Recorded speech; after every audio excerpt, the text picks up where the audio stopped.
do not show hospitality. Seems like an odd thing that would be in the Bible. Let's take a look at the rest of 2 John, 2 John, and understand why John would be giving us this command, or giving them this command, and how we can apply it to ourselves.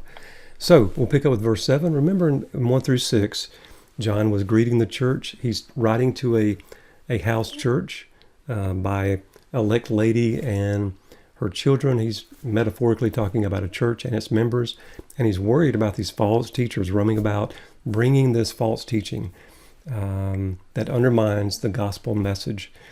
Get to verse 7, and he says this: "For many deceivers have gone out into the world." Now, by deceivers, directly he's referring to these false teachers who have left the church. Probably the church in 1 John is the historical background, but they're out spreading this false message. And they're deceivers. Why? Well, they're presenting themselves as Christians, right? They're saying we're Christian, and yet they're distorting the message of the apostles. And he says they've gone out into the world, those who do not confess the coming of Jesus Christ in the flesh. This seems to be the false teaching we discussed in 1 John, where they denied the humanity of Jesus. And by doing that, of course, they were just gutting the atoning work of Christ as fully God and fully man. So we don't clearly know what that false teaching is, but certainly that's the core of it. But he says such a one is the deceiver and the antichrist. So he pulls no punches here. This person, anyone who would do such a thing, is a deceiver and the antichrist. Now, by antichrist, he's not talking about the end-time figure that the Bible refers to, such as in 2 Thessalonians or Revelation 13. We see that end-time figure talked about. But what John is saying here is that these false teachers and people like them are those who precede the Antichrist. And let me mention this too. The word Antichrist is only found in 1 John, and then we find it here in 2 John. And so here what he's talking about are those who basically are just the mouthpieces of that coming Antichrist. They're saying his words, they're doing his deeds, they're preparing the way of that one who will come before Christ returns. They are, as you can see just from the etymology of the word itself. I've got enough lines on here, I think. Antichrist, right? Antichristos. The one who is against Christ, the one who is hostile to God and all things of God. Verse 8, he says, watch yourself, beware, right? Be on the lookout so that you may not lose what we have worked for, but may win a full reward. Everyone who goes on ahead, and this is the ESV that I'm using here, but in the Greek word here is translated various ways. So maybe if your version is a little different, that's because that Greek word is kind of hard to unpack, but the idea is to go on further. So what is he saying here? These false teachers who have come, they're saying, well, we've advanced beyond the gospel message. We understand that teaching, the apostles are teaching, but we've got something more. We're progressive. We've progressed beyond that. That sounds kind of familiar, doesn't it? We hear that today. But he says, everyone who goes on ahead and does not abide in the teaching of Christ, and does he kind of give us a subtle, wishy-washy consequence? No, he says, they do not have God. And I love the way John is so black and white. Whoever abides in the teaching has both the Father and the Son. Either or, right? If anyone comes to you and does not bring this teaching, and here's the crux of the letter, do not receive him into your house or give him any greeting. Don't receive them. Don't show hospitality to them. Why? For whoever greets him, in other words, those who bring them into your home, you're taking part in their wicked works. Takes part in his wicked works. Now, if I asked you what comes to mind when you think about hospitality, what would you say? Maybe you're thinking about having somebody over for dinner, having a cookout. Yeah, that's kind of hospitality. Today, in the first century, it went a bit deeper.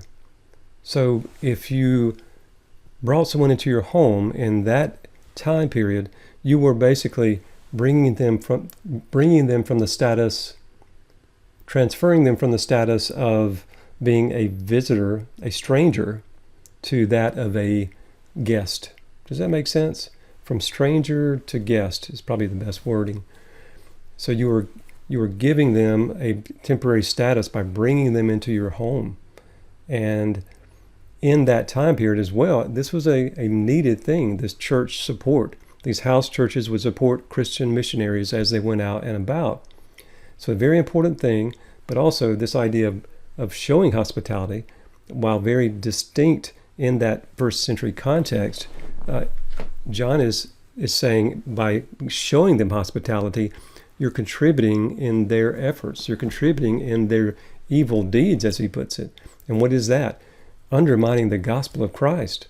You are participating in their undermining of the work of God. And there are eternal consequences to that, are there? The message of Christ is the saving message. What did Jesus say?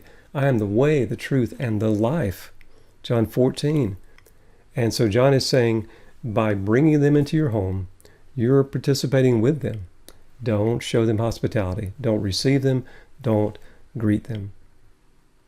Now, does that mean John is saying we shouldn't be hospitable to unbelievers? Certainly he's not saying that. And we can see that in the life of Christ, right? Who spent time with many people who were who were hostile to him even, who didn't agree with him. He certainly hung out with sinners, right? Prostitutes and tax collectors. And in the Bible, we see we should reflect the love of Christ. So if your Muslim neighbor, if his house burns down, are we not to help them out in some way, support them financially, even to the point of bringing them into your home and helping them out for, a period of time, something like that? That's not what John is excluding here, right? That's showing care and concern and love to neighbor and friend and coworker. But what he is warning about is supporting in a way that legitimizes their message, that supports them in that endeavor, that furthers that cause.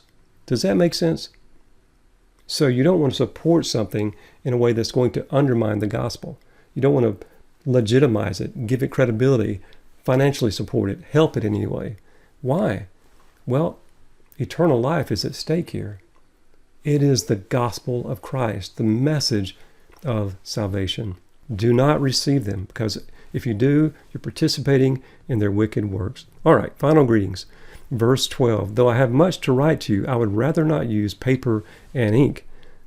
He says, instead of paper and ink, I hope to come to you and talk face to face. So I just love that. I'd rather not use paper and ink.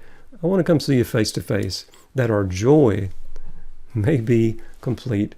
And I just love, even though this is, again, a fairly simple formulaic ending to a letter, look how much you could unpack here.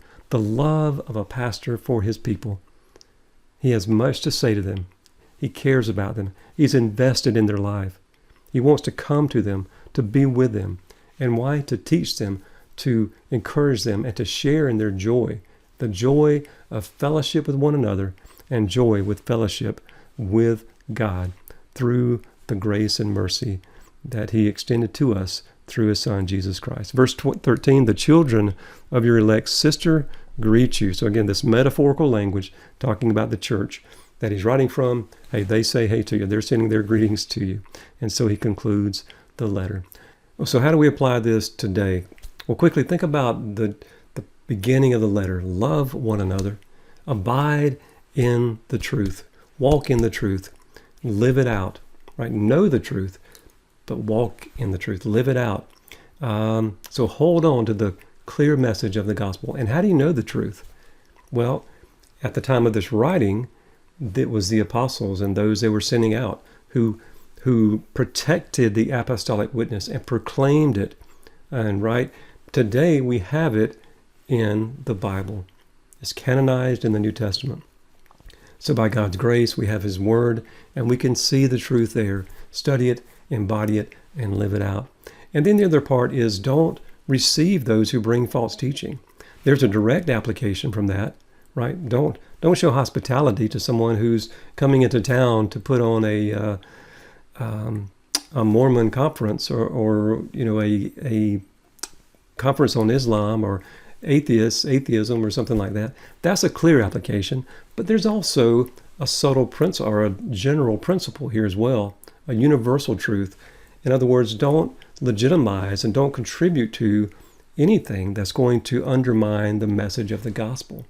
And I think we need to think about that broader context as well, and ask ourselves, how am I contributing or supporting or platforming anything that is counter to the message of Christ?